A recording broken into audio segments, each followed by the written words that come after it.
Hi, வணக்கம் viewers. Welcome to our channel Athithi kitchens and vlogs. இன்றைக்கி நாம் பார்க்க போகிறது குக்கிங் வீடியோ. பிரேக்ஃபாஸ்ட்டுக்கும் டின்னருக்கும் எல்லா வீட்லேயும் சேமியா உப்புமா சிம்பிளாக செய்வாங்க. ஆனால் அதுவே ஒரு பிரியாணி ஸ்டைலில் செஞ்சால் எப்படி இருக்கும்? ஸோ டுடே சேமியா பிரியாணி எப்படி செய்கிறதுன்னு பார்க்கலாம். வாங்க சமைக்கலாம். இதுக்கு தேவையான இன்க்ரீடியன்ஸ் பார்க்கலாம் வாங்க. பெரிய வெங்காயம் 2ங்க, பிரியாணிக்கு வெட்டுற மாதிரி நீளமாக வெட்டிக்கோங்க. பச்சை மிளகாய் 2ங்க, 2 கட் பண்ணிக்கோங்க. கருவேப்பிலை 1 கொத்துங்க. புதினா 1 கைப்பிடி அளவுங்க. மல்லித்தலையும் 1 கைப்பிடி அளவு தாங்க. இதுக்கு தேவையான ஸ்பைசஸை பார்க்கலாம் வாங்க. ஒரு சின்ன அளவுக்கு பட்டைங்க,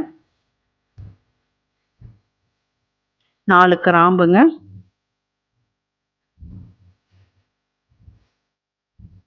பிரியாணி கொட்டை 2ங்க, ஸ்டார் பூ 1ங்க, அப்புறம் பிரியாணி இலை 2 எடுத்துருக்கங்க, அதை 4 கட் பண்ணிக்கோங்க. 2 ஏலக்காய், 2 தக்காளிங்க, ஸ்மால் சைஸாக கட் பண்ணிக்கோங்க. இப்போ ஒரு பாத்திரத்தில் 5 ஸ்பூன் ஆயிலை ஆட் பண்ணிக்கோங்க. எண்ணெய் சூடானதும் 1 ஸ்பூன் கடுகு, 1 ஸ்பூன் வெள்ளை உளுத்தம்பருப்பு கூட போட்டுக்கோங்க. கடுகு பொரிச்சதும் 1 ஸ்பூன் சோம்பு ஆட் பண்ணிக்கோங்க. இப்போ நாம் எடுத்து வச்ச ஸ்பைசஸை இதில் ஆட் பண்ணலாங்க.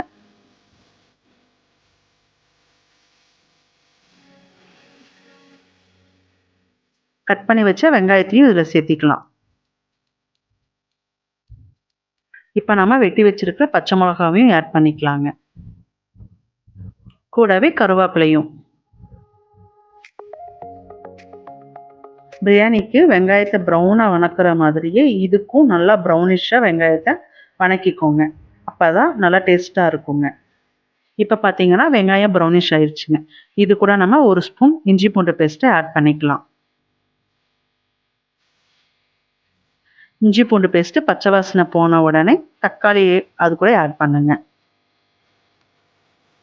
கூடவே மல்லித்தலையும் புதினாவையும் ஆட் பண்ணிக்கலாங்க.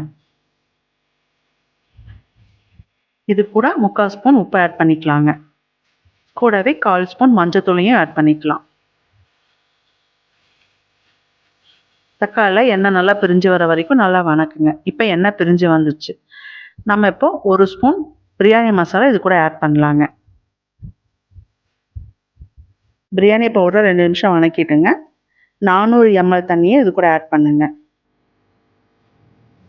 ஏன் 400 ml தண்ணியை சொல்கிறேன்னா, நான் 1 பேக்கெட் சேமியா தான் யூஸ் பண்ணியிருக்கேங்க. 1 பேக்கெட் சேமியானா 180 கிராமுங்க.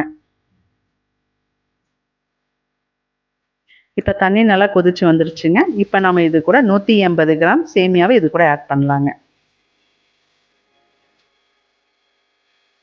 சேமியா வேகிறதுக்கு 2 நிமிஷம் கூட ஆகாதுங்க. அதனால் பக்கத்துலேயே இருந்து கலரிக்கிட்டே இருங்க. அப்போ தான் அடி பிடிக்காதுங்க.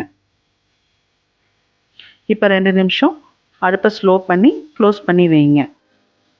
இப்போ ஓப்பன் பண்ணி பார்த்தீங்கன்னா சேமியாவை 2 நிமிஷம் கலரி விடுங்க. இதோ நம்ம சேமியா பிரியாணி ரெடி ஆயிடுச்சுங்க. போரிங்காக சாப்பிட்ற சேமியா உப்புமாவுக்கு பதிலாக இதை மாதிரி செஞ்சு சாப்பிட்டு பாருங்கள். வீட்டில் இருக்கிற எல்லாத்துக்குமே ரொம்ப பிடிக்குங்க. சட்னி சாம்பார் இல்லாமல் பிரியாணினா ஆனியன் ரைத்தா தாங்க டாப் மேட்சாக இருக்குங்க. மறந்துடாதீங்க, ரைத்தா முக்கியம் பிகிலு. நெக்ஸ்ட் ஒரு நல்ல வீடியோவில் நான் உங்களை மீட் பண்ணுறேன். இந்த வீடியோ உங்களுக்கு பிடிச்சிருந்துச்சுன்னா மறக்காமல் லைக் பண்ணி சப்ஸ்கிரைப் பண்ணுங்கள். Thank you so much.